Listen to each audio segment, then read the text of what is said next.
자, 이제 드디어 오늘의 피정을 더욱 풍요롭게 해주실 신부님의 강의를 듣는 시간입니다. 최근 유튜브 채널을 통해서도 올바른 성모 신심을 알리기 위해 누구보다도 열심히 일하고 계시고 이미 10,000명 이상의 구독자를 보유하고 계신 유명 유튜버 신부님이시죠.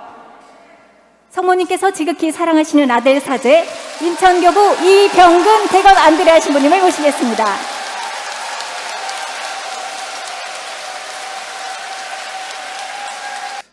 다시 한번 반갑습니다. 네, 다시 한번 인사드릴게요.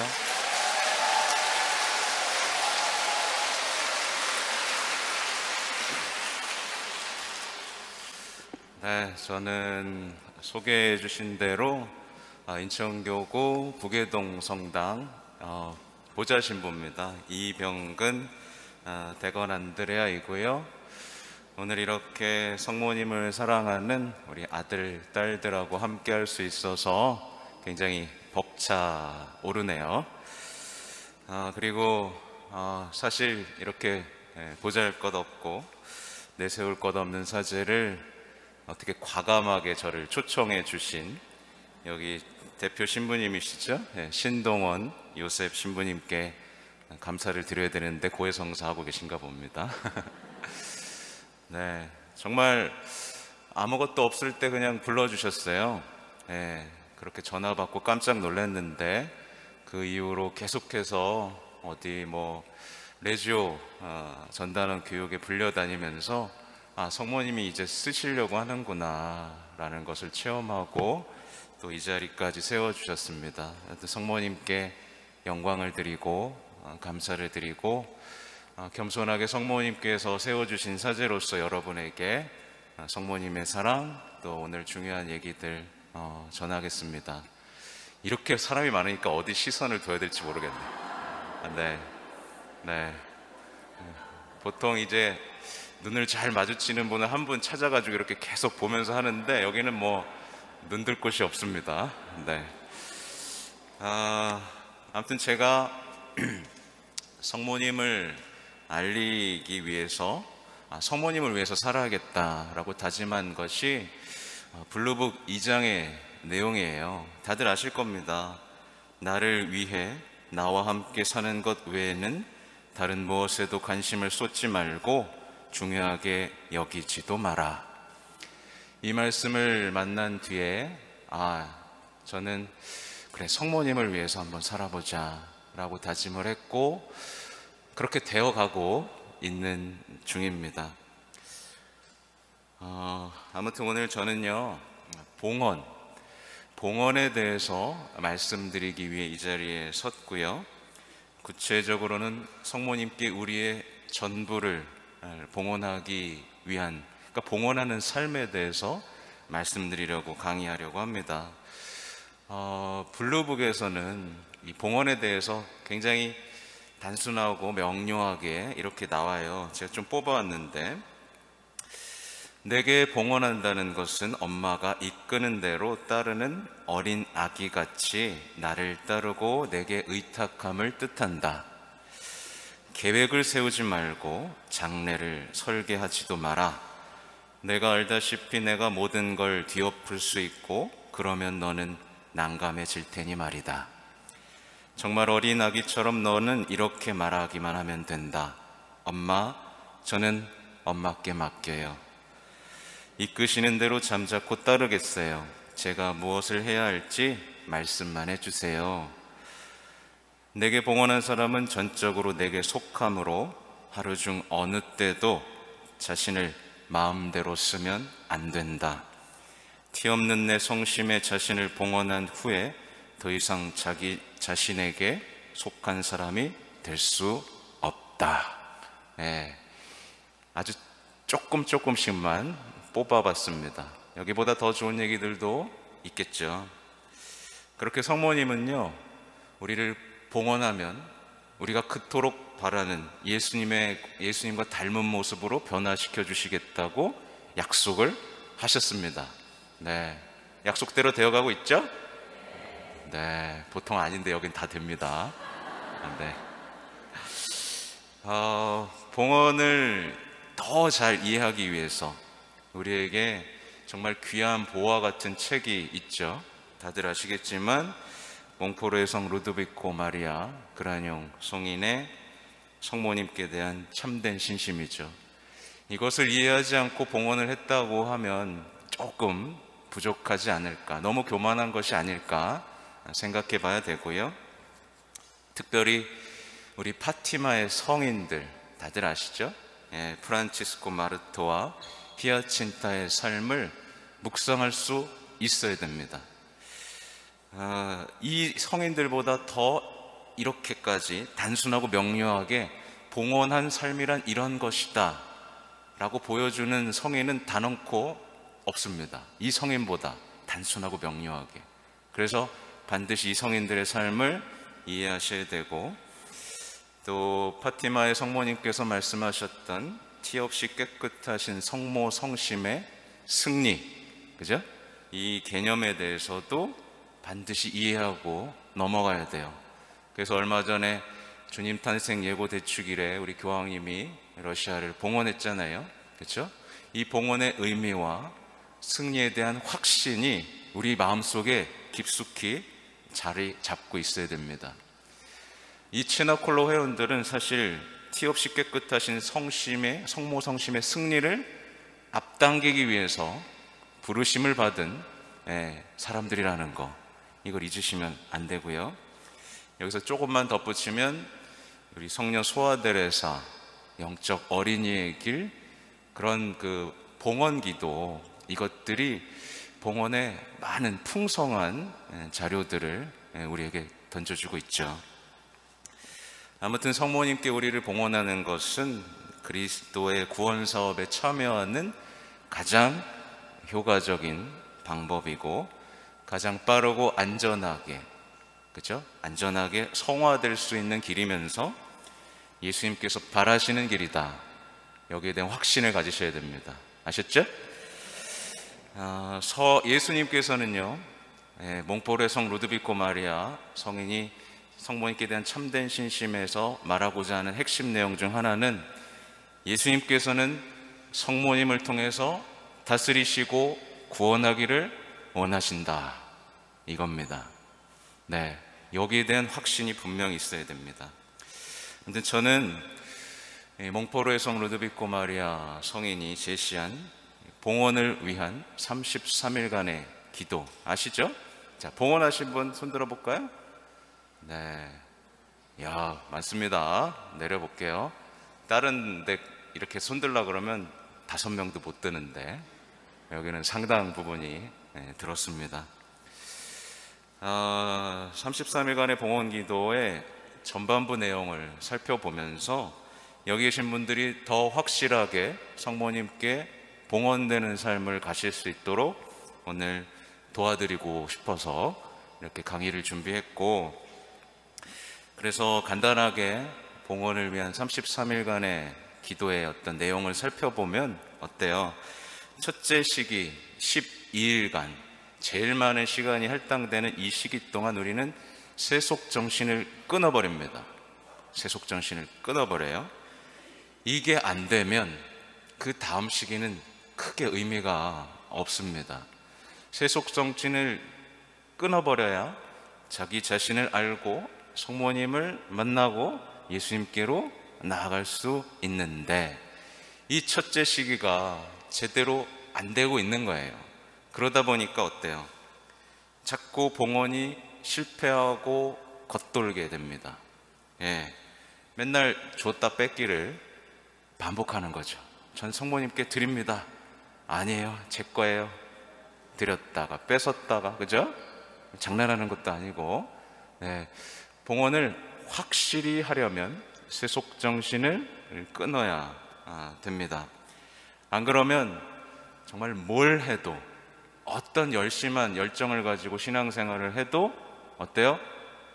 제자리 걸음입니다. 제자리 걸음. 믿음도 커지지 않고, 희망도 커지지 않고, 사랑도 커지지 않은 채 때때로는 더 불신, 그죠? 절망, 무관심으로 우리 내달리게 됩니다. 많이 보셨을 거예요.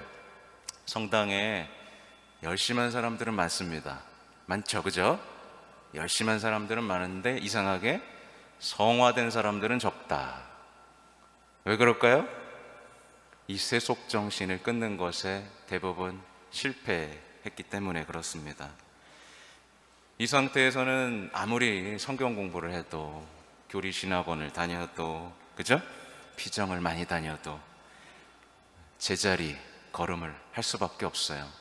이게 하나에 이따가 말하겠지만 어떤 지식으로 성화될 수 있다는 착각 때문에 그렇습니다.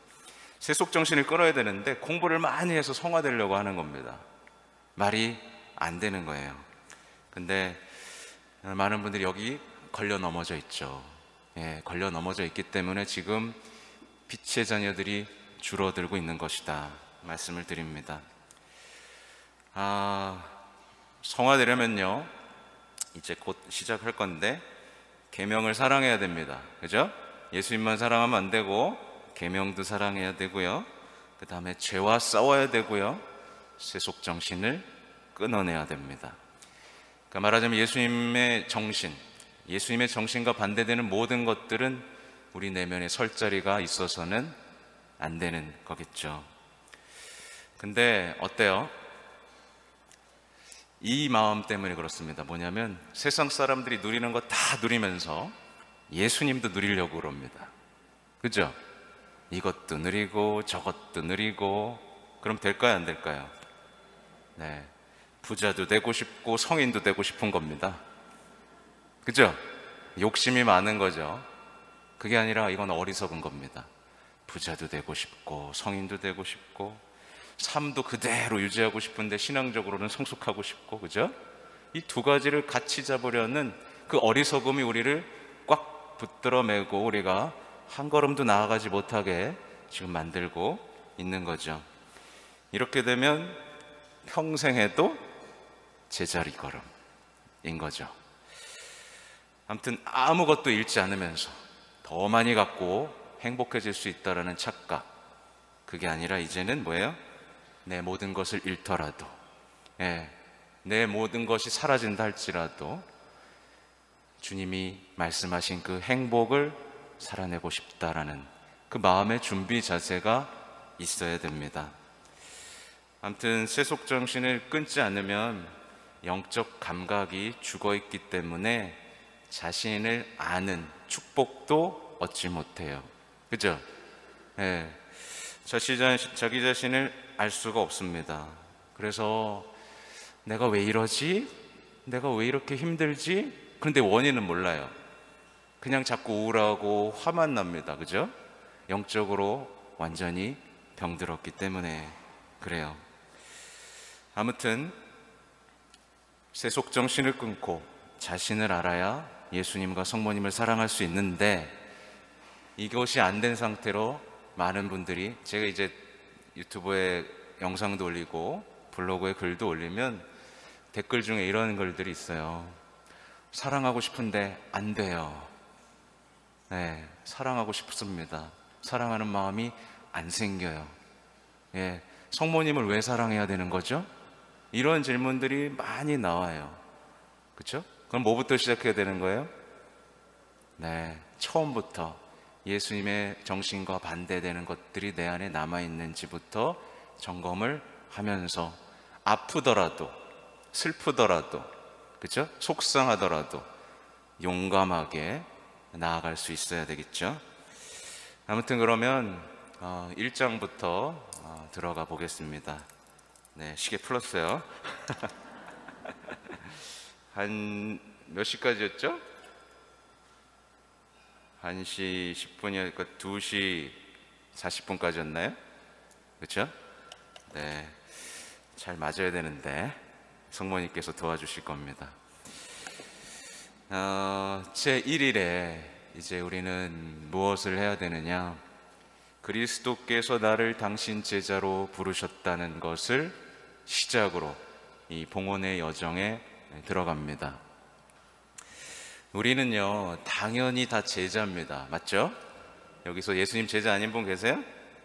아무도 없습니다. 우리는 당연히 제자로 살아야 되고 그리스도인이라면 누구도 예외가 없습니다. 누구나 예수님의 제자로 삽니다. 그런데 제자를 하고 싶어 하지 않는 신앙인이 있어요. 뭐냐면 예수님 옆에서 덕만 보고 싶은 겁니다. 네.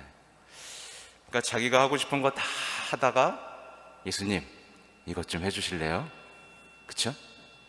그러니까 제자로 사는 게 아니라 옆에 쫄쫄쫄쫄 쫓아다니면서 덕만 보려는 못된 심보가 우리를 발목 잡는 거죠. 이렇게 되면 신앙은 시작조차 되지 않습니다. 시작조차 되지 않고 필요하면 왔다가 실증 나면 다시 갔다가 다시 어려우면 다시 왔다가 다시 살만하면 다시 갑니다. 예, 왔다 갔다 왔다 갔다 하죠. 그죠? 왜 그래요? 제자로서 살 생각이 처음부터 없었던 게 드러난 겁니다. 그래서 우리는 진지하게 이제 생각해야 돼요. 난 제자로 부름을 받았고 그것에 동의했는가? 그래서 제자로 사는 것을 영광으로 여기는가? 아니면 짐스러운 일로 여기는가?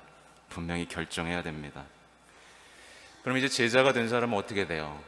제자가 된 사람은 이제 스승하고 닮아가는 기쁨 속에서 살아갑니다.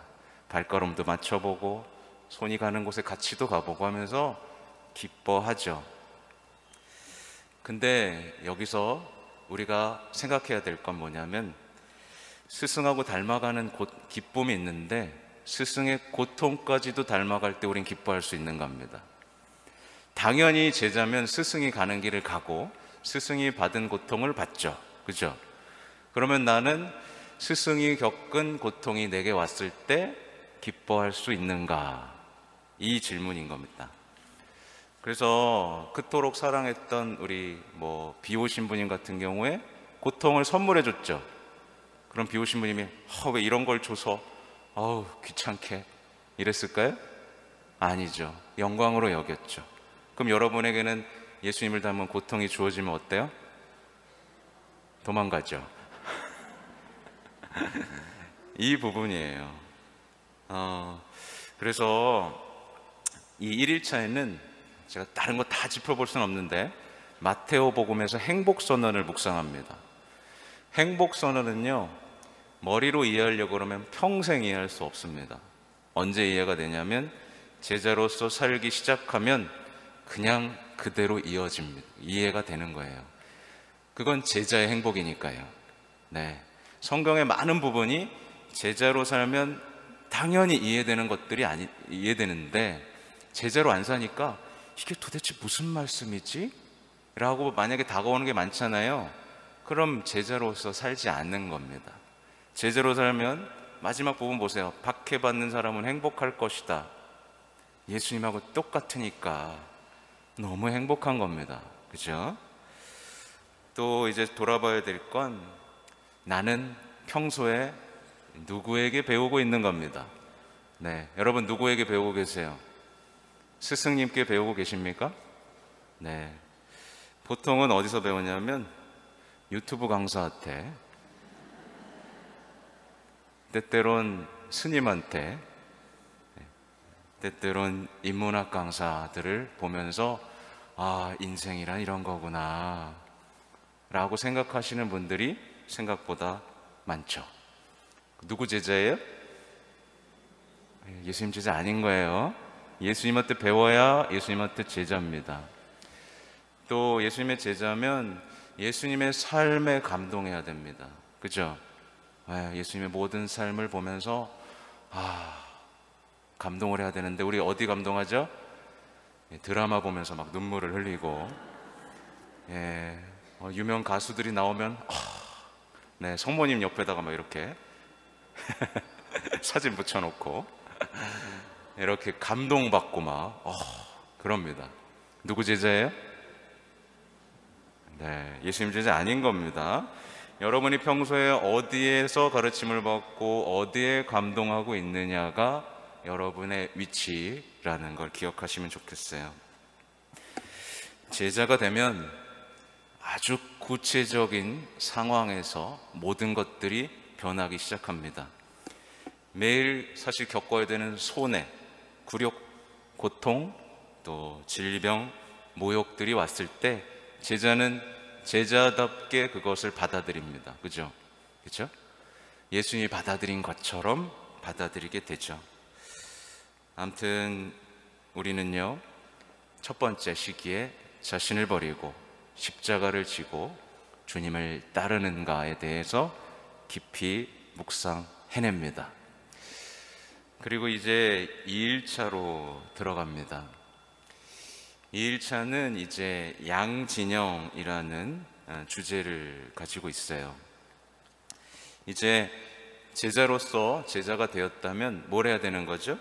이제 예수님 편에 서서 영적인 전투를 시작해야만 합니다.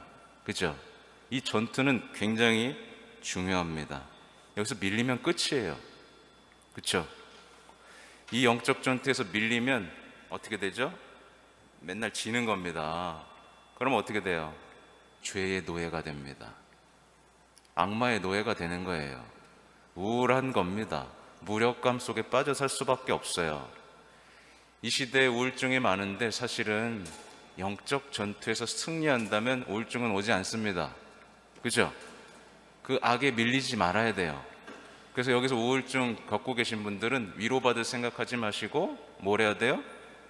승리할 생각을 해야 됩니다. 성모님과 함께, 예수님과 함께 승리를 위해서 나아가야 됩니다. 내 무기가 뭔지 점검해보고 그들과 맞서 싸워야 되는 것이에요. 그죠? 아무튼 우리는요, 전쟁을 시작했으면 누가 우리 편이고 누가 우리의 반대편인가를 명확히 구별하면서 나아가야겠죠. 그래서 이냐시오 영성 해보신 분 계시잖아요. 이냐시오 영성에서는 이 두 개의 왕국이 큰 틀을 중간에 잡고 있어요. 결국 예수님 편에 선 사람은요, 결국에 어떻게 되죠? 겸손해집니다. 결국에는 겸손해져요. 근데 반대편에 사는 사람은 반드시 교만해집니다. 죄의 노예가 됩니다. 나는 왜 죄만 짓고 살지? 하지만 빠져나올 수 없는 죄의 노예가 되고 말아요. 자, 그러면 이제 양진영에서 전투 얘기를 했죠. 그러면 여기서 중요한 문제가 생깁니다. 우리는 두 주인을 섬길 수 있을까요? 없죠. 없죠. 근데 이제 두 주인을 동시에 섬길 수 있다라고 생각하는 사람들이 이제 생기는 겁니다. 쉽게 말하면 주님이 주시는 것도 받고 악마가 주는 것도 받고 싶은 거예요. 그죠? 말하자면 신앙도 즐기고 모두 즐겨요? 죄도 즐깁니다. 둘 다 즐길 수 있다라고 생각하는 사람들이 나타나기 시작하죠. 이 끔찍한 생각이죠. 끔찍합니다. 예. 우리는 두 주인을 섬길 수 없고 넓은 문으로 천국에 갈 수도 없어요. 이건 예수님이 분명하게 복음을 통해서 말씀하셨죠. 곧 말하자면 적당한 신앙생활은 있을 수가 없다, 이겁니다. 그죠? 그래서 뜨겁지도 차갑지도 않으면 어떻게 된다 그랬죠? 예, 뱉어버립니다. 근데 적당히 신앙생활을 하면서 즐길 거 즐기고 예수님도 즐길 수 있다라는, 이게 신앙적인 오류가 우리 교회 내에 깊숙이 들어와 있어요. 그래서 여가와 신앙을 결합시키는 거죠. 그 성지순례 가서도 어떻게 해요? 그죠? 여가와 신앙을 동시에 즐기려는 것들이 우리 깊숙이 들어와 있습니다. 아무튼 예수님께서는 적당히 사랑하면서 살으라고 한 적이 없으시고 뭘 원하셨어요?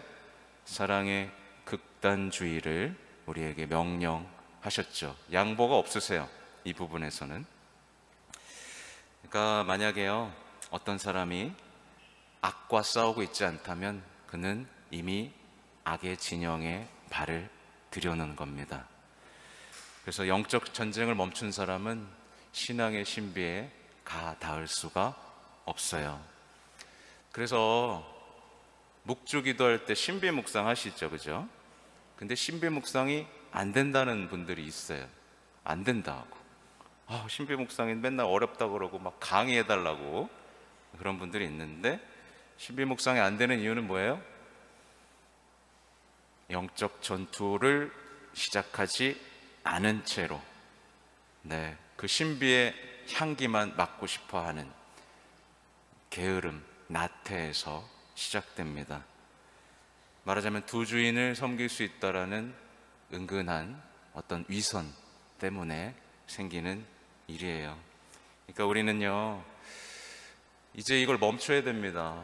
뭐냐면 예수님도 이해하실 거야. 예수님도 내 마음 이해하실 거야. 내가 행복을 위해서는 예수님도 이해하실 거야. 이런 사랑 노름 하지 말고 이제 뭐 해야 되는 거예요? 예수님 아프시죠? 예수님 죄송합니다. 성모님 아프시죠? 제가 위로하겠습니다. 제가 싸우겠습니다. 제가 당신 편에서 힘차게 싸우겠습니다. 이렇게 위로를 해드려야 됩니다. 홀로 내버려 드리는 게 아니라 함께 옆에서 지켜드려야 되는 거죠. 그리고 이제 3일차로 들어갑니다. 3일차에는요, 결단이라는 주제가 우리와 함께 합니다. 여기서 말하는 건 예수님의 제자가 되기 위한 결단이에요. 예수님의 제자가 되기 위한 결단. 그러니까 앞에 말씀드린 거랑 사실은 굉장히 비슷한 얘기가 펼쳐지는데, 그러니까 영원한 지혜 갖고 싶죠? 네, 영원한 행복, 영원한 보물 갖고 싶죠? 네, 그러면 이제 뭘 결단해야 되느냐? 세상의 재물, 명예, 권력, 지식, 이런 세상적 가치들을 포기하는 결단인 겁니다. 그러니까 내가 가진 것을 다 팔아서 뭘 사요? 하늘나라의 보물을 사는 그 결단, 그 과감한 결단을 우리가 할 수 있느냐에 대한 말씀입니다. 성경에 나오는 구체적인 예를 보면 재물이 많았잖아요. 어떤 젊은 청년이. 그래서 예수님이 너 나 따를래? 그랬더니 어떻게 해요? 슬퍼하면서 떠나버리잖아요. 그 재물 때문에 슬퍼하고 떠난 젊은이, 사실은 되게 열심히 살았죠. 지킬 거 다 지키고 착하고 교양 있게 살았습니다. 근데 결국에 자기 눈앞에서 누굴 놓쳐요? 빛 자체이신 그분을 놓치죠. 네, 그 젊은이 어땠을까요? 젊은이는 아마 예수님 놓치고 그럭저럭 살았을 거예요. 그럭저럭 돈도 있겠다, 그렇죠? 아는 것도 많겠다, 적절하게 살았을 겁니다. 근데 신앙의 신비는 맛보지 못했겠죠. 그게 결단 내리지 않은 사람의 삶입니다. 그럭저럭 잘 살 수는 있어요. 세상 사람들한테 착하다는 소리도 들을 수 있고, 교양 있다는 사람들 소리 들을 수 있고, 참 열심히 하시는군요 라는 소리 들을 수 있어요. 근데 신앙의 어떤 신비 영역으로는 못 들어가는 겁니다. 그죠? 왜냐하면 떠났으니까, 자기가 결정했으니까, 난 여기까지만이라고 결정했으니까 당연히 신앙의 신비와 멀어지죠. 그러면 이제 예수님을, 재물을 버리고 예수님을 따르면 끝난 것일까? 그게 아니라 이제 재물을 떠나면 더 많은 것들, 제자들의 삶은 십자가, 어떤 고통들이 이제 기다리고 있는 거죠. 그래서 사실은 대단한 용기가 필요합니다. 이 시대의 신앙인으로 산다는 건 정말 만만한 일이 아닙니다. 그죠? 그죠? 어떤 분은 제가 여기까지 얘기했는데 벌써 고구마 먹은 것처럼 어떻게 저렇게 살라고 막 이렇게 벌써부터 하시는 분들이 있을 거예요. 근데 그럴 수밖에 없어요. 이거 12일 동안 해야 될 일을 제가 12일 동안 나눠서 먹어야 되는 고구마를 제가 지금 입에다가 1시간 만에 넣어드리고 있습니다. 네, 물 드세요, 물을.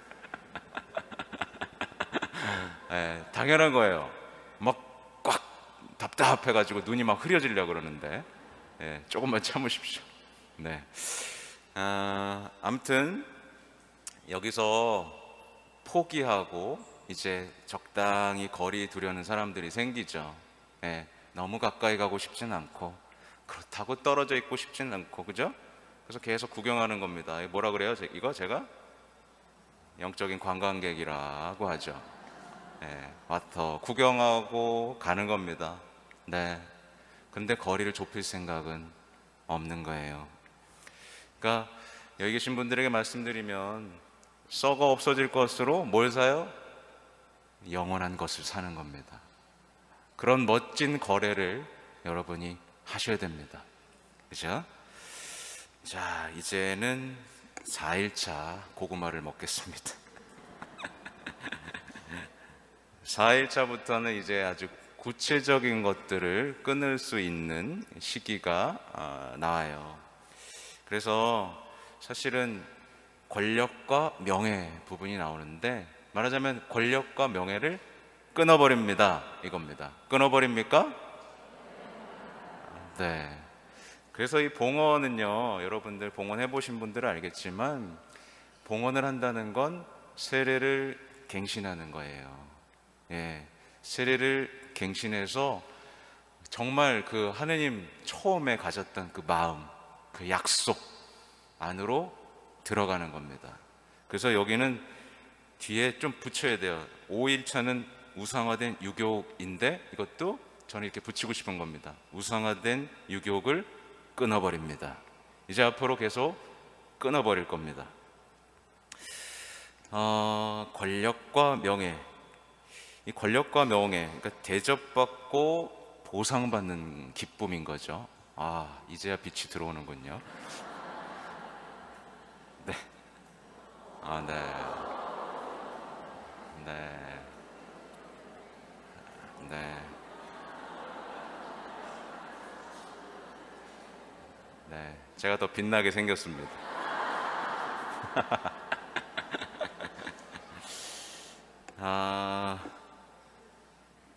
권력과 명예하니까 갑자기 스포트라이트가 이렇게. 네. 권력과 명예, 대접받고 보상받는 삶을 추구하는 사람은 반드시 믿음을 잃게 됩니다. 그리고 악마의 도구가 될 수밖에 없어요. 이게 권력과 명예는요, 악마가 우리를 구원해서 떨어뜨리기 위한 유혹입니다. 그렇죠? 그래서 광야의 유혹에서도 나오죠. 예수님을 쓰러뜨리려고 했던 유혹이 바로 권력과 명예 유혹이었으니, 우리가 거기서 걸려들면 어떻게 되겠어요? 끝나는 겁니다. 끝나는 거예요. 이거 끊어버려야 됩니다. 이게 걸려들면 뭐가 같이 들어오냐면 이제 교만, 허영, 말하자면 칠죄종의 끝판왕이 들어와 버립니다. 이러면 어떻게 할 수가 없어요. 누구의 말도 듣지 않습니다. 이제 허영, 답이 없어요. 우리는요, 종입니다. 맞죠? 이번 주일 복음이 종이었죠. 저희는 쓸모없는 종입니다. 해야 할 일을 하였을 뿐입니다. 이 말을 끊임없이 외칠 때 우리는 권력과 명예와 싸울 수 있어요. 아멘입니다. 그죠? 우리는 쓸모없는 종입니다. 자꾸 주인 행세하려고 그러고, 자꾸 내가 열심히 한 만큼 보답받으려고 하는 순간 우리는 권력과 명예의 노예가 됩니다. 죄의 노예가 됩니다. 악마의 노예가 되는 거예요. 우리는 종의 삶을 받아들이면 이제 믿음으로 성장하게 됩니다. 매일매일 저는 쓸모없는 종인데 왜 이렇게 많이 써주시는 겁니까? 감사합니다. 제 해야 할 일을 하겠습니다. 이것도 하라고요? 영광입니다. 감사합니다. 제가 하겠습니다. 그러면서 믿음이 날로 날로 성장해 가는 거죠. 근데 반대로 아까 말씀드린 대로 주인 행세하고, 내 인생은 내가 주인이야, 나는 내가 했으니까 이만큼 보상받아야 돼 라고 하는 순간 어떻게 되는 거죠? 불신의 길에 떨어집니다. 그렇죠? 그래서 제가 유튜브 댓글에 재밌는 댓글이 있었어요. 사람들은 그 마이 웨이를 부르면서 지옥으로 들어간다고.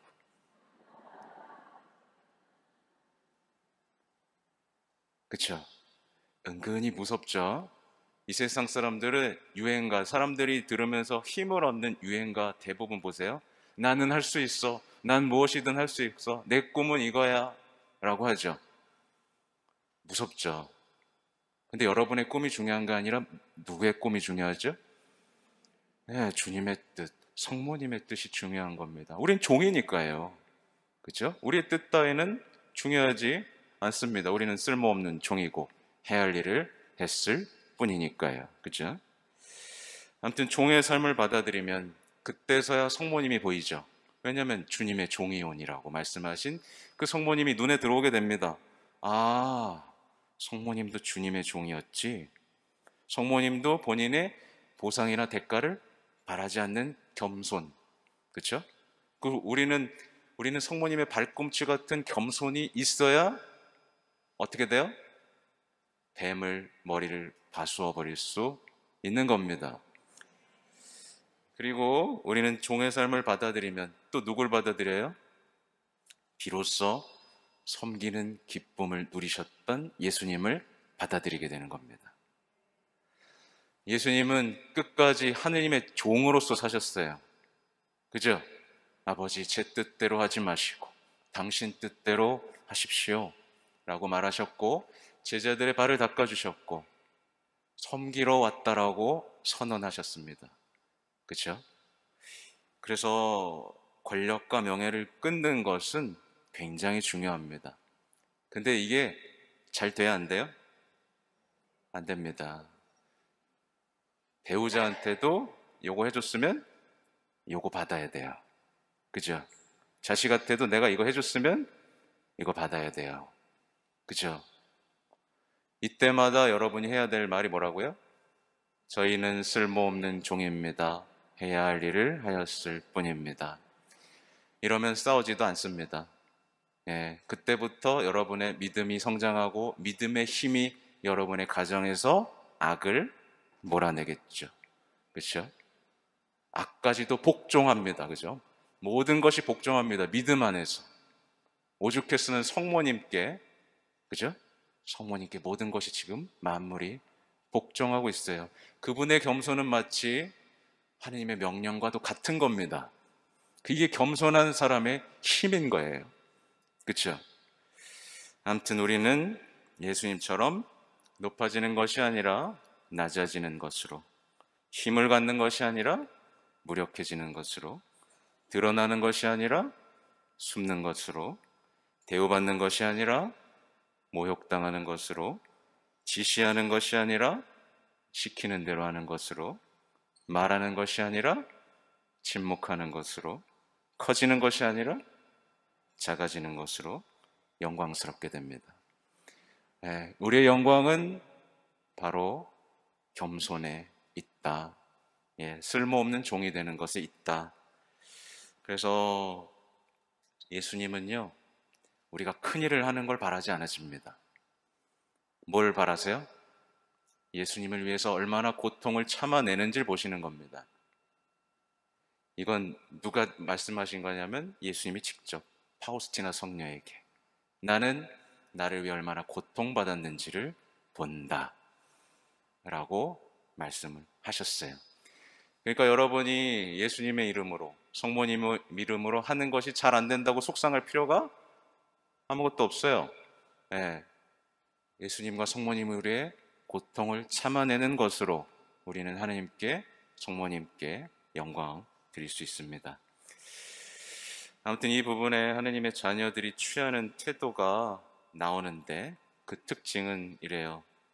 은둔을 좋아한다. 기도에 전념한다. 성모님을 여왕으로 진정으로 공경한다. 성모님께 완전히 순종한다. 성모님을 절대적으로 신뢰한다. 성모님의 길을 따르고 덕을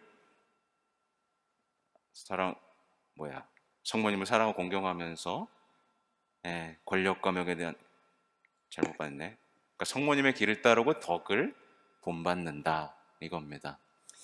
아무튼 우리는 성모님을 사랑하고 공경하면서 권력과 명예와 싸울 수 있다. 이걸 잊지 마십시오. 이제 권력과 명예 끊었습니다. 물 한 잔 먹고 또 우상화된 유욕입니다. 이제 5일차. 우상화된 유욕을 끊어버립니다. 그러니까 이 시대는요, 육적인 쾌락이 굉장히 우상화되어 있죠. 맞죠? 그래서 쾌락을 위해서는 무엇이든지 하려고 합니다. 네. 남해가 피해만 주지 않으면 다 괜찮다고 하면서 이제 이 사회에 다 들어왔어요. 그래서 칠제종 중에 탐식 있고 음란 있죠. 그죠? 근데 이 칠제종의 탐식과 음란이 요즘 사람들에게 죄 아니에요? 죄가 아니에요. 죄가 아닙니다. 네. 주일이 되면 하루 종일 맛집 쳐다다니고, 그죠? 네. 음란. 예, 그냥 이건 죄가 아닌 거예요. 그냥 내 행복을 위한 필수 조건일 뿐입니다. 그러니 어떻게 되겠어요? 이 사람들이 하나님 만날 수 있겠습니까? 만날 수가 없죠. 이제는 마약까지 일반화되려고 하죠. 그죠? 뭐 자위, 또 뭐 있어요? 동성 간의 성행위까지도 행복해야 되니까 당연히 해야 돼 라고 생각하는 시대가 돼버렸습니다. 육체적인 쾌락이 행복의 기준으로 우상화됐기 때문에 그렇습니다. 그렇죠? 그러니까 내 육체적 쾌락이 우상이 돼버리면 이제 끝인 겁니다. 쾌락은 끊어내야 되는 거예요. 그래서 사람들에게 이것을 그만둬라, 안 된다 라고 하면 어때요? 예, 알겠습니다 라고 하나요? 슬퍼하면서 분노하고 반대합니다. 그래서 이 준주성 보면은 이런 말이 나와요. 자기에 대하여 온전히 죽지 않은 사람은 오래지 않아 시련을 당하고 사소하고 천한 일에도 실패한다. 마음이 약하여 아직도 육신의 노예가 되어 육신 쾌락에 기울어지는 사람은 세속의 모든 욕망을 다 끊어버리기를 매우 어려워한다. 그러므로 그런 사람은 세속적 쾌락을 떠나면 그 마음에 슬픈 기분이 들고 누가 그를 반대하면 경솔히 분노를 바란다. 이렇게 나옵니다. 그래서 이 쾌락에 빠져있는 사람은 화를 잘 내요. 조금만 방해되고 못하게 하면 바로 그냥 슬퍼하면서 분노를 터뜨립니다. 그러니까 근데 우리가 세상에 TV만 켜면 어때요? 이제 미디어가 온통 우리 유욕, 예, 맛있다 그러고, 그죠? 예, 어디 가자 그러고, 어떤 이런 것들이 펼쳐지죠. 자극을 계속해서 줍니다. 유욕에 대한. 그래서 성모님께서 지켜주지 않으시면 우리가 성모님을 사랑하면서 쌓아놓은 보화들은 순식간에 악마들이 가져가죠. 네, 그래서 뭐가 필요하다고요? 봉헌이 필요한 겁니다. 네, 그래서 봉헌이 필요한 겁니다. 내 것은 하나도 없습니다라고 봉헌해 놓으면 우리가 쌓은 보화들은 누가 지켜주시는 거예요? 성모님이 지켜주시는 겁니다. 그래서 봉헌이 제대로 안 되면 성덕을 쌓아도 순식간에 빼앗겨 버립니다. 도둑 맞아 버려요. 네, 악마보다 더 강한 사람이 지켜야 되는데 내가 지키고 있으니까 자꾸만 도둑 맞는 겁니다. 그러니 이 유욕과 싸우려면 더더욱 성모님께 자신을 봉헌하고 내 것은 아무것도 없다라고 생각하고 싸워야 되겠죠. 이제 6일차입니다. 반 왔습니다. 6일차는 이제 지성주의를 끊어버립니다. 라고 우리는 외칩니다. 다시 해볼까요? 지성주의를 끊어버립니다. 우리나라는 지성주의가 대단하죠.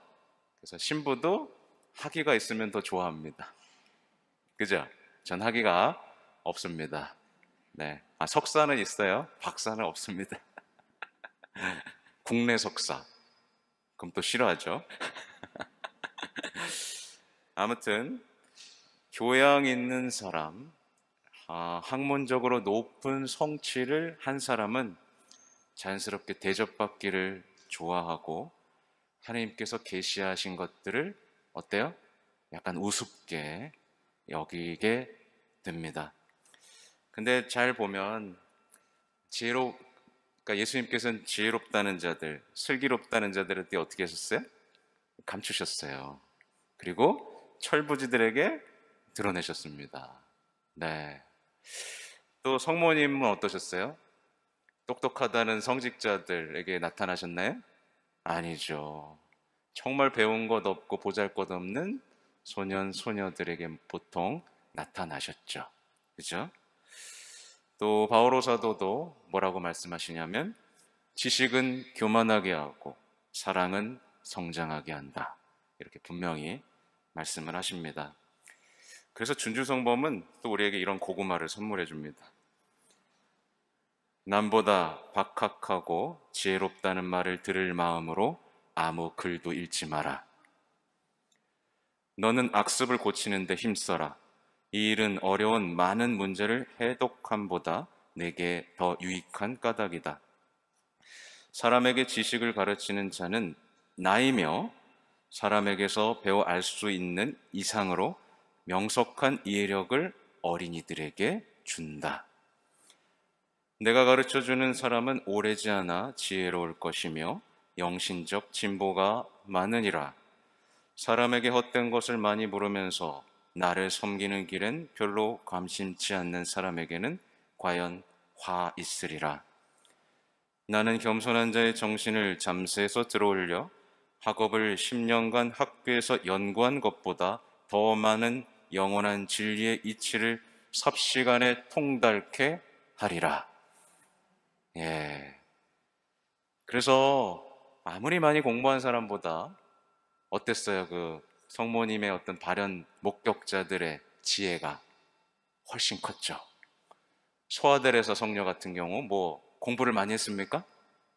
근데 하느님에 대해서 소아델의 성녀보다 많이 하는 사람이 있었어요? 없었어요.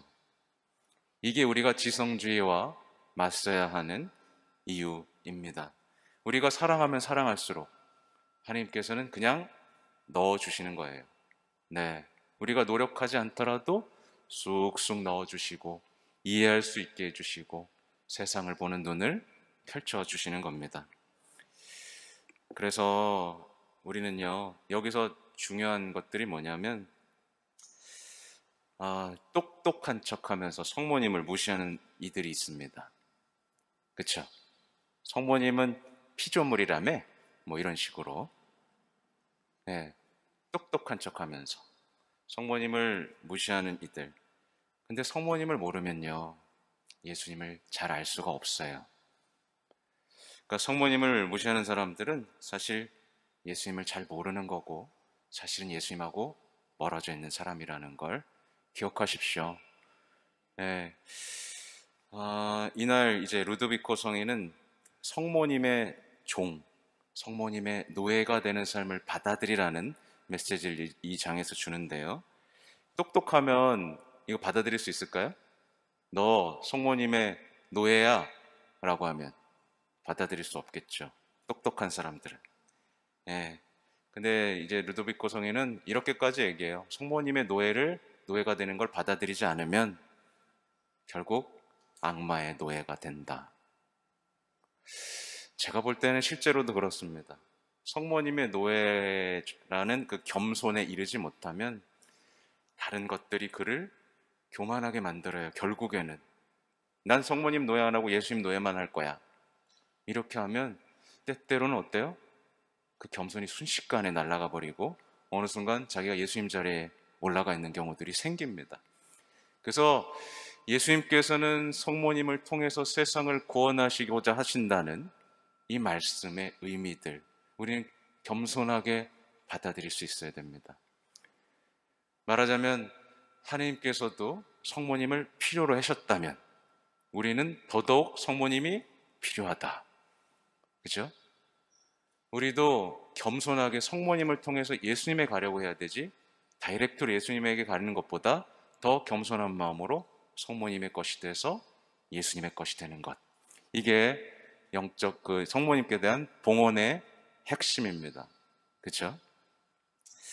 아무튼 지성주의 주의해야 되겠죠? 지식을 자랑하고 지혜롭다는 말을 듣기 위해 공부하는 이들 불행하다. 이 말씀을 잘 기억하시기 바랍니다. 자, 이제 7일차예요. 7일차는 집단적 인간성입니다. 다시 해볼까요, 우리? 끊어버립니다. 해볼게요. 집단적 인간성을 한번 더 해볼까요? 집단적 인간성을 끊어버립니다. 한마디로 이게 뭐냐면 다른 민족 사람들처럼 남들처럼 평범하게 살고 싶은 마음을 끊어버리는 겁니다. 네. 요즘에 보면 젊은이들의 꿈이 평범하게 사는 겁니다. 그죠? 남들처럼 사는 겁니다. 이게 아니라 우리는 뭘로 살아야 되죠? 충실한 하느님의 백성으로 살기를 원하는 겁니다. 네, 이거 굉장히 중요한 얘기예요. 그러니까 유행, 남들의 시선, 시대정신, 유행하는 영성들, 또 위로, 상처 이런 말들에 매몰되어 있는 영성들에 따위에 휩쓸리지 않고 하느님의 백성이라는 정체성으로 사는 것 굉장히 중요합니다. 그래서 바오로 사도는 에페소서에서 이렇게 말씀하세요. 그러므로 나는 주님 안에서 분명하게 말합니다. 여러분은 더 이상 헛된 마음을 가지고 살아가는 다른 민족들처럼 살아가지 마십시오. 그들 안에 자리 잡은 무지와 완고한 마음 때문에 그들은 정신이 어두워져 있고 하느님의 생명에서 멀어져 있습니다. 감각이 없어진 그들은 자신을 방탕에 내맡겨 온갖 더러운 일을 탐욕스럽게 해댑니다. 그러나 여러분은 그리스도를 그렇게 배우지 않았습니다. 여러분은 예수님 안에 있는 진리대로 그분에 관하여 듣고 또 가르침을 받았을 줄 압니다. 곧 지난날의 생활 방식에 젖어 사람을 속이는 욕망으로 멸망해가는 옛 인간을 벗어버리고 여러분의 영과 마음이 새로워져 진리의 의로움과 거룩함 속에서 하느님의 모습에 따라 창조된 새 인간을 입어야 한다는 것입니다. 네, 그렇죠. 명확하죠. 다른 민족들처럼 살아가지 않고 우리는 그리스도인입니다 라는 정체성으로 살아가야 되는 겁니다. 그게 곧 거룩함이죠. 구분되는 거니까요. 그죠? 여기서는 이제 성모님께 대한 참된 신심 중에 이제 리브가와 야곱 이야기가 소개가 돼요. 예, 참된 신심 다 읽어보신 분 계세요? 네. 체나콜로도 비슷하군요. 그래가지고 많이 안 읽어보신 것 같아서 제가 삼성산 강의 때는 이 성모님께 대한 참된 신심을 처음부터 한번 쑥 훑은 강의를 했으니까 좀 참고해 보시면 좋겠어요. 리브가와 야곱 이야기에서는 이제 에사오와 야곱이 등장하는데 에사오는 어떤 사람이냐면 세속 사람들, 하느님께 버림받은 사람들의 상징입니다. 그리고 야곱은 예수 그리스도와 하나님의 자녀들의 상징입니다. 예. 그래서 이거는 잠깐 읽어드리면 이렇습니다. 그러니까 형 에사오의 삶을 딱 들으면 세상 사람들이 어떻게 사는지를 정확하게 짚어내고 있어요. 형 에사오는 체격이 건장하고 궁술이 뛰어나 사냥해온 것이 항상 풍부하였다. 그는 집에 남아있는 일이 거의 없고, 그쵸? 자신의 힘과 솜씨만 믿고 산과 들에서 일하였다. 그는 어머니 레베카에게 효도하기 위해서 별로 노력하지 않고 그 일을 위해서는 아무것도 하지 않았다. 성모님한테 관심이 없는 거죠. 그는 탐식가로서 불콩죽 한 그릇에 자신의 장자권을 팔아넘길 만큼 성찬을 좋아했다. 그는 카인처럼 동생 야곱을 질투하여 지나치게 학대했다. 딱 들어오죠. 예, 집에 붙어있질 않아요. 예, 자기 힘과 능력, 탐식 하러 막 돌아다닙니다. 어머니는 공경도 안 합니다. 탐식가로서 불콩죽의 천상의 축복을 팔아버리고 야곱을 질투하고 학대한다. 거룩한 사람들을 괴롭히는 겁니다. 그죠? 이처럼 에사오의 행동은 세속 자녀들의 취하는 태도이다. 세속의 자녀들은 세상의 모든 일에 있어서 자신의 능력과 재치를 신뢰한다. 사실 그들은 이 세상 일에는 매우 강하고 재치 있고 현명하나 천상의 일에 관해서는 너무나 약하고 무지하다. 이렇게 나와요. 실제로 본당에 가보면 밖에서는 진짜 똑똑하신 분들, 정말 내노라 하는 분들이 있죠. 근데 영적인 거에서는 어때요? 갑자기 갓난아기가 돼버립니다. 어떻게 해야 되죠? 왜 이상해요. 그죠? 네, 이렇게 되는 겁니다. 영적인 일에 관해서는 너무 약하고 무지한 겁니다. 그래서 결정적인 순간에 와르르 무너지는 거예요. 네. 그러므로 세속의 자녀들은 자기 집, 즉 하느님께서 언제나 그 안에 계시는 하느님께서 마련한 내적이고 중요한 집인 영혼 속에는 전혀 머물러 있지 않거나 거의 조금밖에 머물지 않는다. 이런 세속인들은 피정이나 영신적 신심을 좋아하지 않는다. 그들은 또한 세속을 멀리하고 내적으로 생활하는 사람들을 미개하고 완고하며 소심한 사람이라고 평가한다. 네. 그래서 세상 사람들하고 가까운 배우자랑 살면 살도록, 예, 야, 성당에 뭐 이렇게 열심히 하냐. 이런 얘기들이 나오고 있죠. 아무튼 에사오는 진짜 순간적인 쾌락 때문에 영원한 생명을 포기해버리잖아요. 진짜 어리석은 거죠. 아무튼 우리는요, 여기서 얻을 수 있는 교훈은 이 야곱처럼 참된 상속자, 하나님의 자녀가 되기 위해서는 누가 필요했어요? 엄마가 필요했던 겁니다. 네, 엄마가 필요했고, 그래서 미개하고 완고하고 소심하고 은둔형인 것 같아. 막 이런 얘기를 듣더라도 어떻게 되는 거예요? 예, 성모님의 자녀로서 내적인 삶, 세상 사람들처럼 막 세상 사람들은 집에 못 있어요. 예, 좀 있으셔가지고 계속 돌아다녀야 됩니다. 네. 근데 야곱은 내적인 삶 속에서 좋아하죠. 그죠? 실제로 보면 코로나 시기 때 다 드러났죠. 그죠? 코로나 때 그럼 난 집이 좋던데. 사람들이 그 못 나가게 하니까 그냥 막 죽으려고 그러죠. 그죠? 네. 집에 있으면 좋지 않습니까? 네. 조용한 성당에도 오고 얼마나 좋아요. 그죠? 그러니까 우리의 내적인 움직임이 어떻게 돌아가지고 있는지 잘 보시면 좋겠습니다. 자, 8일차는 쾌락입니다. 쾌락을 끊기 싫군요. 쾌락을 끊어버립니다. 네. 세상 사람들은요, 악순환에 빠져 있어요. 악순환. 뭐냐면, 쾌락을 탐하고, 추구하고, 재미를 추구하다가 어떻게 돼요? 내적 공허에 빠져버립니다. 네. 내적 공허에 빠지면, 내적 공허를 채우기 위해서 또 뭐예요?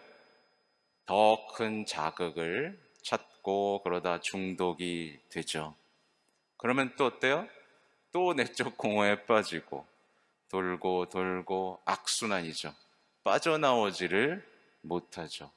이 악마의 덫이 그래서 무섭습니다. 세상 사람들은 그렇게 쾌락을 위해서 천상의 상속권뿐만 아니라 지금 이 순간을 지옥으로 만들어버리는 어리석은 사람들인 거죠. 이들에 대해서도 이제 참된 신심은 이렇게 이를 묘사하고 있어요. 그들은 마리아의 착한 자녀들과 종들이 마리아의 사랑을 얻기 위해 충실히 행하는 신심 행위를 비난한다. 그들은 마리아 신심이 영혼의 구원을 위해서는 필요하다는 것을 믿지 않는다. 그리고 마리아에 대해서 어떤 고의적인 징호감을 가지지 않고 마리아 공경을 공공연히 경멸하지 않는 것만으로 충분하다고 생각한다. 마리아께 대한 애정도 없고 자기들의 행실을 고치려는 노력은 없어도 마리아께 경의를 표하여 어떤 기도문을 형식적으로 외우거나 중얼거리면 마리아의 총애를 얻었고 마리아의 종이 되었다고 생각하기 때문이다. 이렇게 말하고요. 마지막으로 190항에 이렇게 나옵니다. 이들은 하느님의 자녀들을 공공연하게 혹은 은밀하게 미워하고 박해한다. 이들은 또 하느님의 자녀들을 괴롭히고 멸시하며 비난하거나 웃음거리로 만들고 모욕하고 속이고 내쫓고 망하게 한다. 그러면서 자신은 성공을 하고 쾌락을 즐기고 순조로운 상황이 있고 지위를 얻어 출세하고 안락한 생활을 한다. 그래서 보면 부자와 라자로의 비유 아시죠? 그러니까 우리는 은근히 어떤 부자로 살기를 원하잖아요. 말하자면 이런 성향이 쾌락을 추구하는 우리 삶의 방식과 맞닿아 있다라는 것, 이걸 기억하시면 되겠습니다. 아무튼 쾌락을 끊어버리는 건 너무나 쉬운, 그러니까 설명을 하지 않아도 왜 끊어야 되는지. 쾌락을 끊고 우리는 뭘 추구해야 되죠? 내적인 고요와 기쁨을 추구할 수 있어야겠죠. 아무튼 이제 9일차로 들어갑니다. 내가 너무 빨리 했나? 약간 조바심이 나네요. 9일차는요, 거짓과 위선을 끊어버리는 겁니다. 해볼까요? 거짓과 위선을 끊어버립니다. 네. 거짓과 위선이에요. 세상 사람들은 이제 적당한 거짓말이 나쁘지 않다라고 생각합니다. 맞죠? 예, 적당히 거짓말도 하고 살아야 된다고 생각하고, 근데 그렇게 살면 진실, 진리와 마주하기가 어렵죠. 우리는요, 우리의 내면에 깊숙이 숨겨놓은 위선이 벗겨졌을 때 주님하고 이제 마주할 수 있게 되는 거예요. 근데 이제 위선에 대해서 좀 말씀을 드려야 되는데, 우리 시대의 위선은요, 되게 교묘하게 학습이 되어 있습니다. 그죠? 교묘하게 학습이 돼서 스스로도 알아차릴 수가 없어요. 없습니다.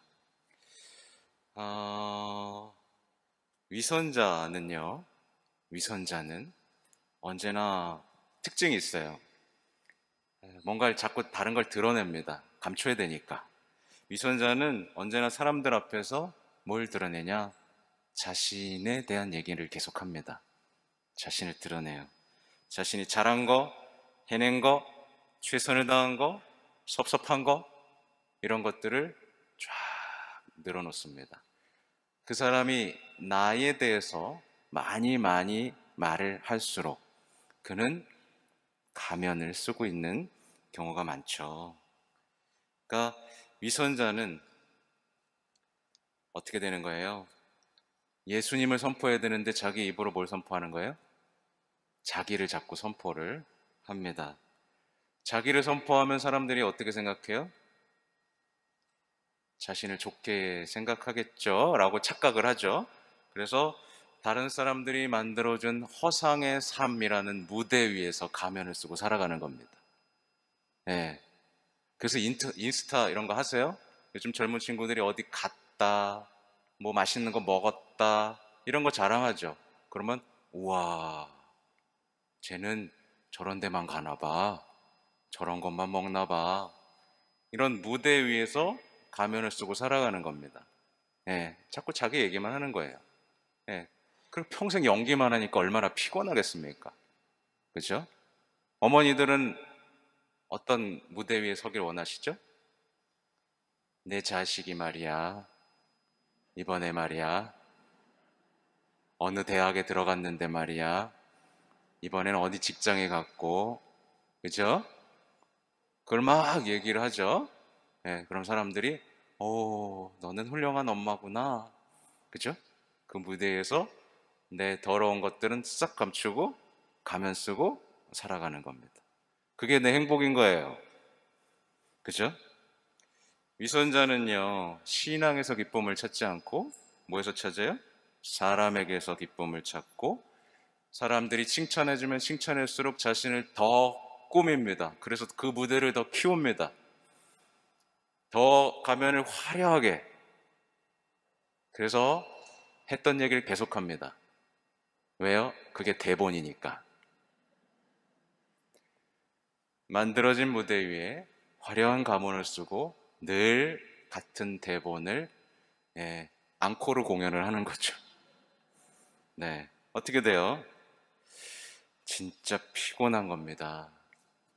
그리고 지친 거예요. 무대가 끝나면 지친 그 내적 공허를 다스릴 수 없어서, 그렇죠? 굉장히 힘들어하죠. 연예인들이 그렇잖아요. 연예인들이 화려하게 살다가 정작 자신의 삶은 그런 게 아닌 거잖아요.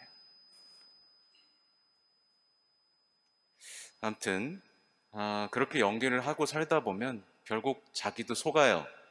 자기도 속아버립니다. 내가 그런 사람인 줄 알게 되죠. 결국 위선자는 예수님을 만날까요? 자기도 속이는데 못 만납니다. 네, 위선자는 예수님을 못 만나요.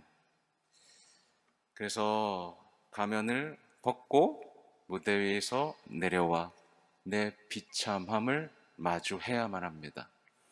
근데 이게 죽어도 싫은 거죠. 그렇죠? 화려한 게 너무 좋은 거예요. 이 스포트라이트가 너무 좋은 겁니다. 그렇죠? 그래서 파우스티나 성녀 얘기를 보면 이런 얘기가 나와요. 저는 다 들었는데 너가 나에게 주지 않은 게 있다. 뭘 안 들었을까요?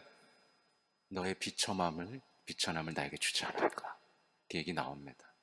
그러니까 우린 진짜 하느님 앞에서 위선 떨면 안 됩니다. 네, 솔직해야 됩니다. 근데 많은 분들이 고해서에서도 뭐해요? 위선. 솔직하게 저는 이런 죄인입니다.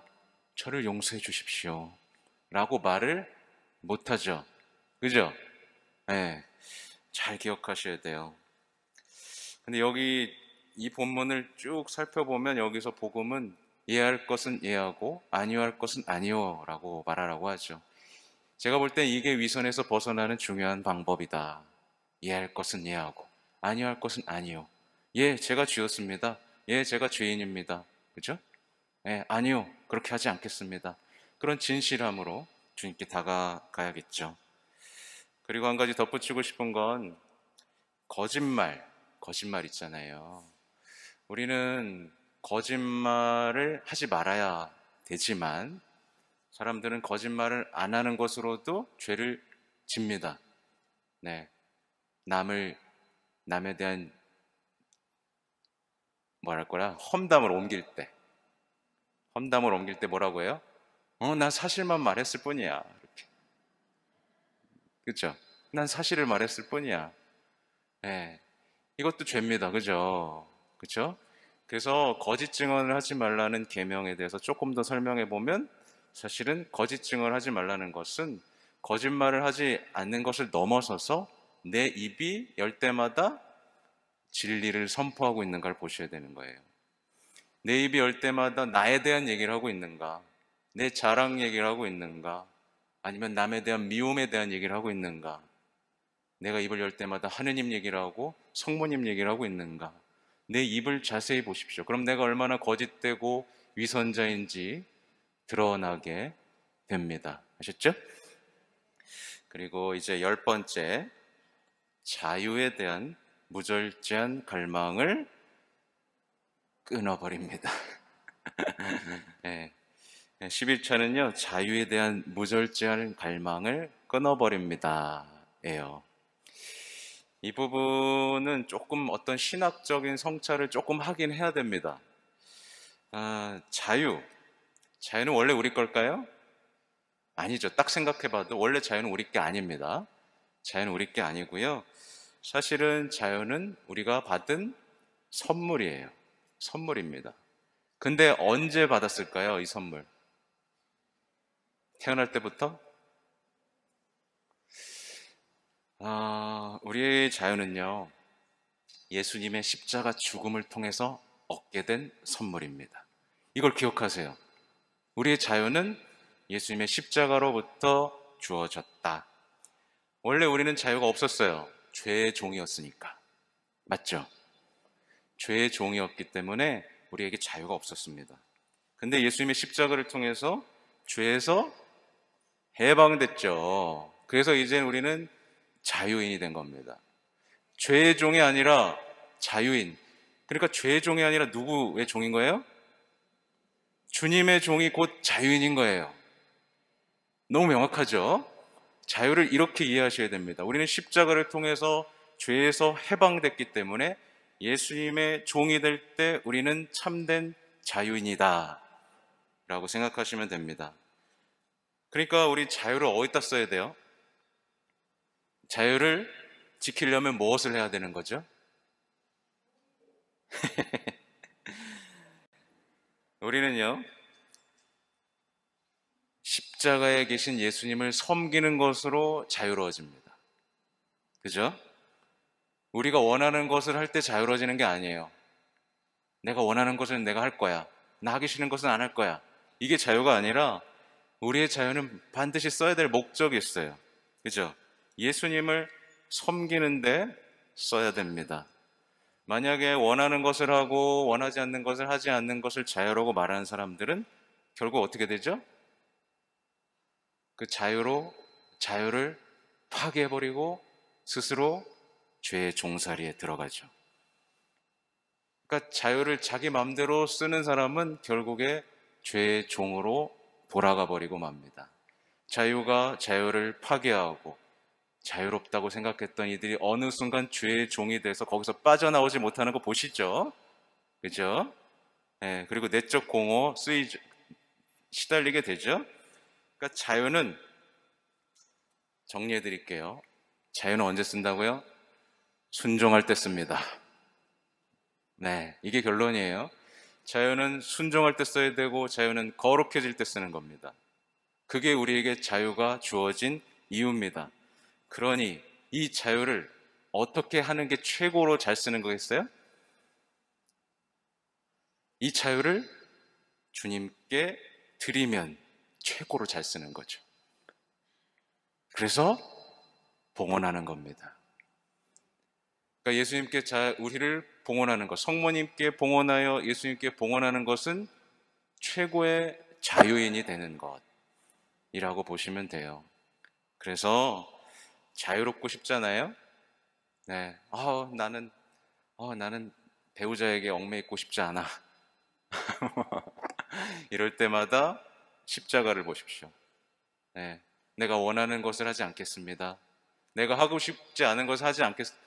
그런 게 아니라 나는 순종할 때 내 자유를 쓰겠습니다. 여기서 다시 반복되죠. 저희는 쓸모없는 종입니다. 해야 할 일을 하였을 뿐입니다. 그러니까 이 순종, 겸손, 자유와 맞닿아 있는 거죠.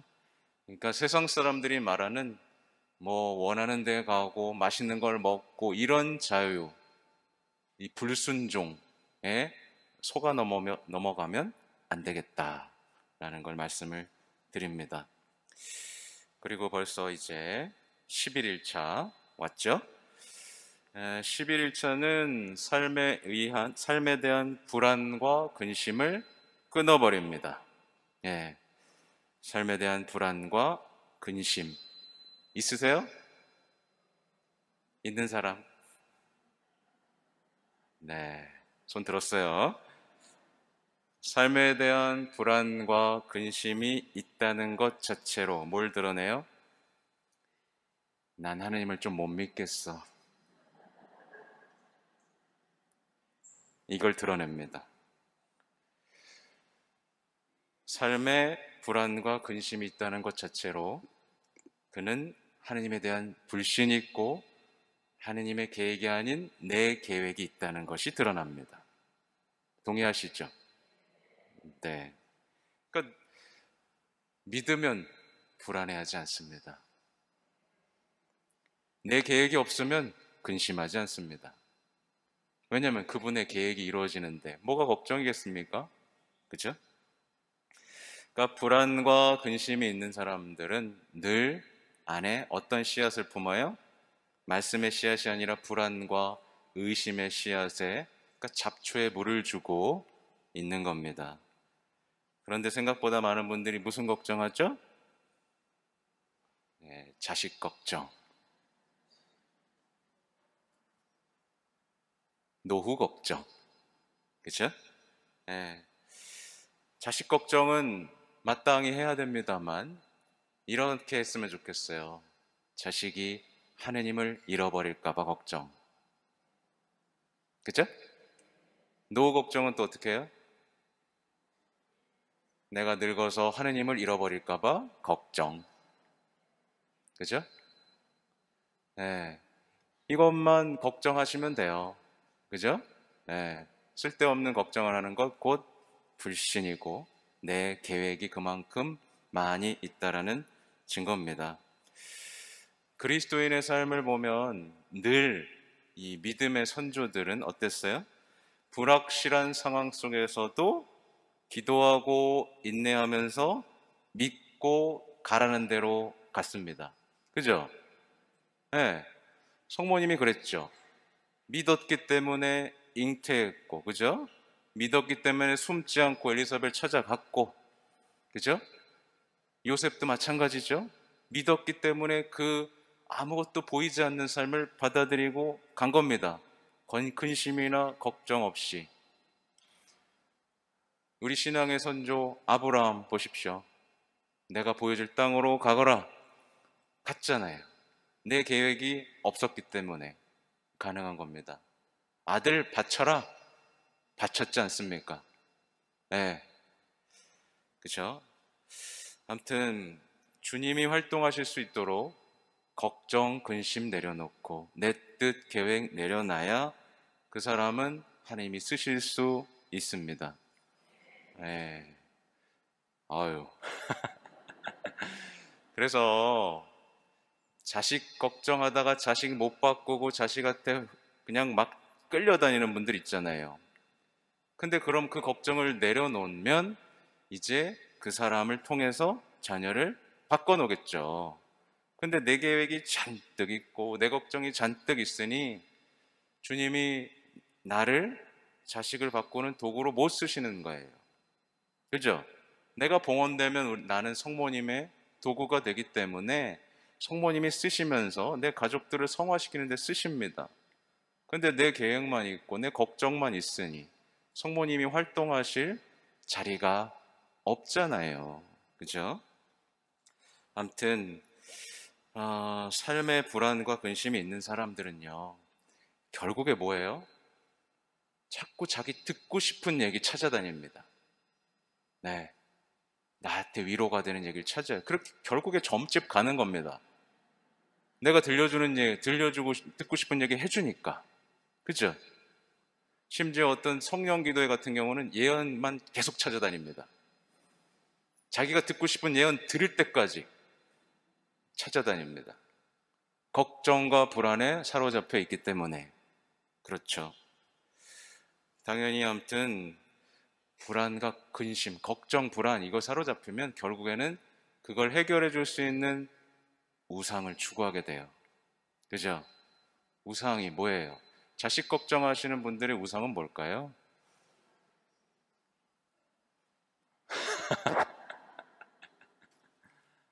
그렇죠. 자식이죠. 자식이 행복해야 내가 행복한 겁니다. 우상 숭배예요. 네. 당연히 1계명을 어긴 그 사람에게는 축복이 있을까요? 없을까요? 1계명, 하느님을 사랑하여라. 그죠? 한 분이신 하느님을. 그러니까 계명 얘기가 나왔지만 제가 자주 말씀드리는 얘기입니다. 강론 중에. 우리는요, 한 분이신 하나님을 사랑하고 이웃을 사랑해야 된다고 배웠어요. 근데 우리는요, 반대로 생각합니다. 하느님이 나를 사랑해야 행복하고 이웃이 나를 사랑해야 행복하다고 생각합니다. 완전히 반대로 생각하고 있는 겁니다. 그죠? 우리는 하나님을 먼저 사랑할 수 있어야 되고 이웃을 사랑할 수 있어야 되고 내 안에 수많은 우상들이 있음을 인지하고 이것을 파괴해 나가는 것. 그래서 이스라엘의 영적 전쟁이 어땠어요? 이스라엘의 광해 역사를 보면 정말 잔인할 정도로 이 민족들을 박살내버리고 없애버립니다. 이게 뭐예요? 우상을 없애버리는 거예요. 그러니까 여러분의 삶은 지금 세상은요, 우상천지입니다. 외모를 우상하고 건강을 우상시하고 그렇죠? 재물을 우상시하고 정말 너무 많습니다. 근데 여기 빨려 들어가면 끝이에요. 우상 숭배자가 되니까. 근데 기억하셔야 돼요. 이스라엘 사람들은 황금 송아지, 그죠? 수많은 바알을 숭배했으면서 자기가 우상 숭배인지 알았어요, 몰랐어요? 몰랐어요. 자기가 하느님을 숭배한다고 생각했습니다. 근데 그게 아니었다는 겁니다. 그래서 우리 신앙생활은요, 수많은 우상 숭배를 파괴할 때 제대로 하느님을 공경할 수 있고 사랑할 수 있고 영원한 생명에 들어갈 수 있다. 이걸 기억하셔야 됩니다. 자, 이제 마지막 시간을 딱 맞출 것 같습니다. 역시 성모님은 완벽하시죠? 네. 첫째 시기의 마지막 12일, 생의 마지막 것들 생각하기입니다. 이건 끊어버리는 게 아니라 생애의 마지막 것들 생각하기예요. 우리는요, 생의 마지막 것들을 생각해야 됩니다. 그렇죠? 생의 마지막을 생각해야만 헛된 것에서 벗어날 수 있습니다. 근데 우리 사회는요, 자꾸 죽음을 없애버려요. 네, 죽음을 없애버립니다. 눈앞에서 죽음을 볼 수 있어야 되고요. 우리는요, 사실은 가족들 가운데에서 눈을 감으면서 축복해주고 건강을 빌어주고, 그렇죠? 얼마나 아름답습니까? 근데 끝까지 살기 위해서 거의 90% 이상이 중환자실에서 돌아가고 있죠.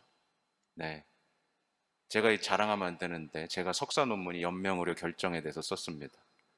그래서 수많은 사람들이 그렇게 비참하게 중환자실에서 지나친 공격적인 치료를 받으면서 살아가는 거예요.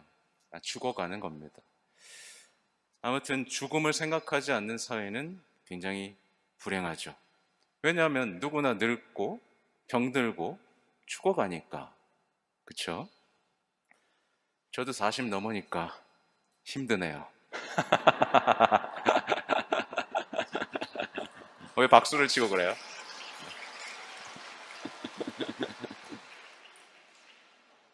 근데 왜 친 거예요? 아, 힘내라고? 네, 고맙습니다. 네, 아무튼 죽음을 맨날 매일매일 생각해야 되는데, 죽음을 생각하지 않고 죽음을 자연스러운 어떤 선물이라고 생각하지 않으면 어떻게 돼요? 이 노인이 되는 것을 내 삶의 위협으로 생각하게 됩니다. 그죠? 그 위협이니까 어떻게 해요? 끊임없이 싸웁니다. 네. 주름도 펴야 되고, 그렇죠? 여기도 한번 올려줘야 되고, 그죠? 네. 별짓을 다 하죠. 네. 근데 노인이 된다는 것. 요즘에 교황님께서요, 요즘이 아니라 얼마 전까지 노년에 대한 교리 교육을 하셨어요. 그리고 교황 요한 바오로 2세께서 삶으로 노년이 무엇인가를 보여주셨죠. 은퇴해야 될 것 같은데 그렇게 지팡이 짚어가면서 노인의 가치를 보여주셨어요. 예. 노인이 되는 건요, 위협이 아니고 저주가 아니에요. 노인이 되는 건 주님의 약속이 이루어지는 겁니다. 맞죠? 누구나 늙습니다. 약속이 이루어지는 것이고, 그날이 가까워지는 것이고, 그분과의 만남을 더 뜨겁게 갈망할 수 있게 되는 자연스러운 주님의 약속이 이루어지는 축복입니다.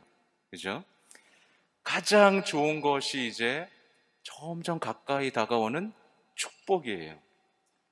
예. 근데 누군가는 자꾸만 나쁜 게 온다라고 생각합니다. 죽음은 나쁜 게 아니죠. 죽음을 통해야만 우리는 영원한 생명, 우리가 그토록 바라는 주님의 품에 안길 수 있으니까요. 그죠? 언제까지 여기 있을 겁니까? 여기가 더 좋지 않으세요? 여기가 좋아요? 여기가 좋아요? 같이 갈까요, 빨리?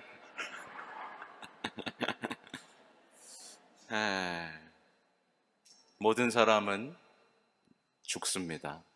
그리고 심판받습니다. 그리고 천국 있고요, 지옥 있습니다. 그리고 지옥으로 가는 사람은 많습니다. 파티마의 성모님이 보여주셨어요.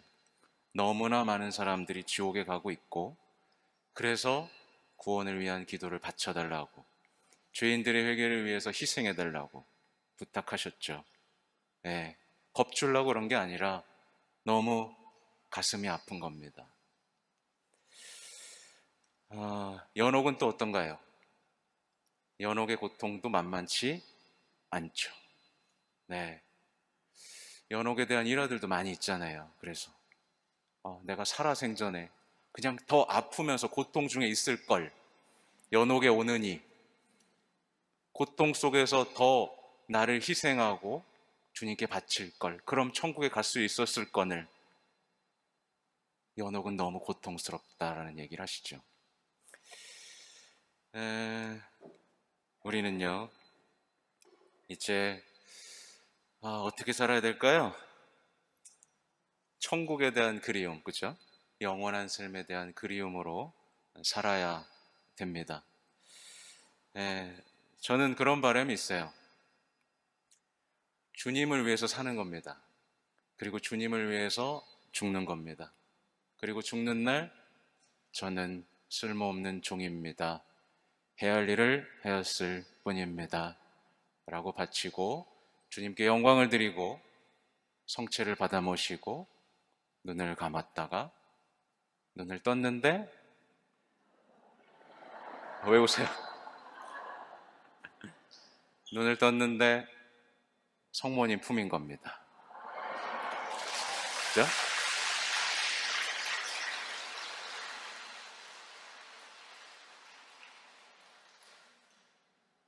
생각만 해도 좋죠? 네, 생각만 해도 좋습니다. 눈을 떴는데 성모님이 나를 안아주고 계시다니. 네, 너무 설레죠? 그것만 생각하면 우리는 지금 제가 끊어버리고자 했던 세속, 정신들 다 끊어버릴 수 있습니다. 그렇죠? 아깝지 않아요. 슬프지 않아요. 왜냐하면 이게 더 크니까. 그날을 생각하면요, 저는 빨리 늙고 싶고 진짜로 빨리 죽고 싶습니다. 박수 치지 마세요. 그래서 여기 계신 모든 분들이 죽음을 늘 생각하길 바랍니다. 그리고 예수님과 성모님과의 만남을 늘 설레는 마음으로 준비하는 삶을 사시기 바랍니다. 그래서 성모님의 것이 되고, 그렇죠? 예수님의 것이 되어서 완전히 성모님께서 바라시는 이 새말의 완벽한, 그렇죠? 빛의 자녀들로서 이 시대 오류들, 무신론과 싸워가면서 더 많은 이들이 구원받고 더 많은 이들이 하나님을 사랑하는 자녀들이 될 수 있도록 내 온 삶을 바치는 거예요. 아무튼 여기 계신 분들을 통해서, 여러분의 봉헌을 통해서 뒤없으신 성모님의 성심이 승리할 수 있길 바랍니다. 네.